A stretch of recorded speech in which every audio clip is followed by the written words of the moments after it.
میں جرنیلوں سے بھی کہنا چاہتا ہوں، مجھے یاد ہے آپ جب بھی پروگرام میں بات ہمارے ساتھ کرتے ہیں تو آپ ہمیشہ بڑے اچھے الفاظ سے مولانا صاحب کو یاد کہتے ہیں بڑے سمجھدار ہیں اور وہ بڑی سمجھ کی بات، عقل کی بات کرتے ہیں.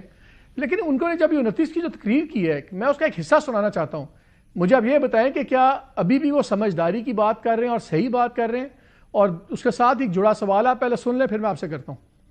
میں جرنیلوں سے بھی کہنا چاہتا ہوں، اگر آپ یہ سمجھتے ہیں کہ آپ پاکستان کو خوبصورت وطن بنا سکیں گے، میں پاکستان کی اسٹیبلشمنٹ کو بھی کہنا چاہتا ہوں، اس متکبر بیوروکریسی کو بھی کہنا چاہتا ہوں، اس مفاد پرست طبقے اور ان سیاستدانوں کو بھی کہنا چاہتا ہوں، اب آپ کے بس میں پاکستان کی خوشحالی نہیں ہے. تم راستے سے ہٹ جاؤ، اپنی ناکامی کو تسلیم کرو. اداروں کی قوت کو تم غلط استعمال کر رہے ہو.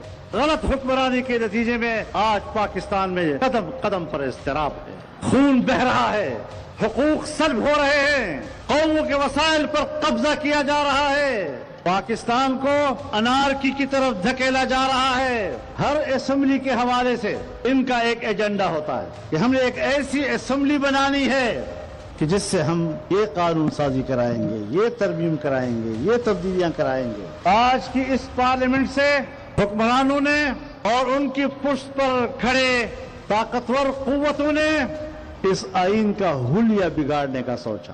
جب ترمیم کی بات ہوئی تو مجھے کہنے لگے آج پاس کر دی ہے. میں نے کہا پہلے مسودہ تو بناؤ. تیسرے دن رات کے کہیں 2-2:30 بجے ہمیں مسودہ ملا ایک کالے لفافے میں، اور جب ہم نے اس کا مطالعہ کیا وہ آئینی ترمیم نہیں تھی، وہ ایک کالا ناگ تھا. عدلیہ کا بیڑا غرق کر دیا گیا تھا اس کے اندر. جو کچھ اسلام آباد میں ہوا گزشتہ روز، ایک صوبے سے قافلے آ رہے ہیں، اس وقت تو آپ ان کے لیے راستے چھوڑ رہے ہیں، پیچھے ہٹ رہے ہیں، احسان جتلاتے ہیں کہ ہم گولی نہیں چلانا چاہتے تھے. جب وہ ڈی چوک پہنچ گئے پھر گولی کیوں چلائی؟ حکمرانوں کے اس پرتشدد رویے کی مذمت کرتے ہیں. تم نے جمعیت علماء اسلام کے ساتھ زیادتی کی، تم نے جمعیت علماء کا مینڈیٹ چرایا اور اب حالات بھی قابو نہیں کرتے. تو پوری ایک رانا صاحب خوفناک قسم کی چارج شیٹ پیش کر دی ہے آپ پہ بھی، اداروں پہ بھی.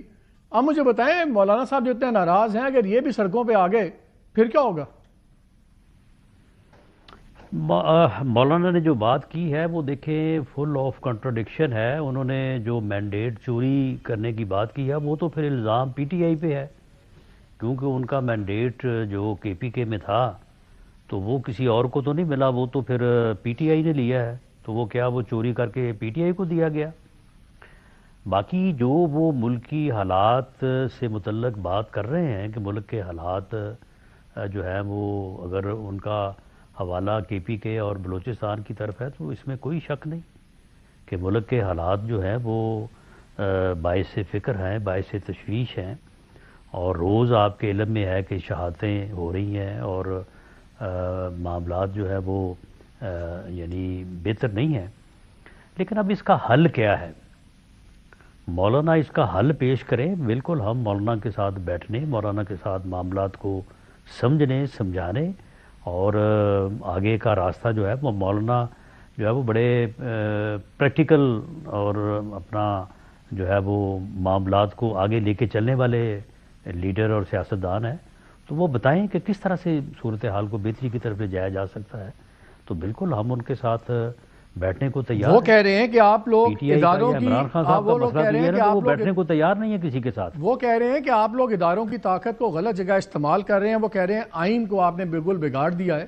یہ تو بڑی اسپیسیفک باتیں ہیں. تو کیا اب آپ سے مولانا صاحب سے کوئی رابطہ نہیں ہے آپ لوگوں کا؟ اور دوسرا کیا آپ کو لگتا ہے کہ مولانا صاحب بھی کل کو کوئی کال دے سکتے ہیں؟ نہیں انہوں نے یہ نہیں کہا. ان کا کہنا یہ تھا جو میں سمجھ سکا ہوں کہ جو ترامیم پہلے کی جا رہی یا جن کے کرنے کا ارادہ تھا اس سے آئین کا حلیہ بگڑ جاتا. اب جو ترامیم ہوئی ہیں وہ تو مولانا نے خود کروائی ہیں، خود مولانا نے ووٹ دیا ہے. تو اب کیسے حلیہ بگڑ گیا؟ اب تو جو ترامیم آئین میں ہوئی ہیں وہ مولانا صاحب کے ووٹ کے ساتھ ہوئی ہیں اور مولانا نے ایگری کیا تو پھر جو ہے وہ ترامیم ہوئی ہیں. وہ پہلے کی بات کہہ رہے ہیں کہ جی پہلے جو مسودہ تھا وہ ایک ناگ تھا اور وہ صحیح نہیں تھا. تو ٹھیک ہے، تو پھر یہ کریڈٹ تو ہمیں جاتا ہے نا کہ ہم نے مولانا کی بات مانی ہے. مولانا نے جو کہا کہ جی یہ ٹھیک نہیں ہے، ہم نے اس کو ایک طرف کر دیا۔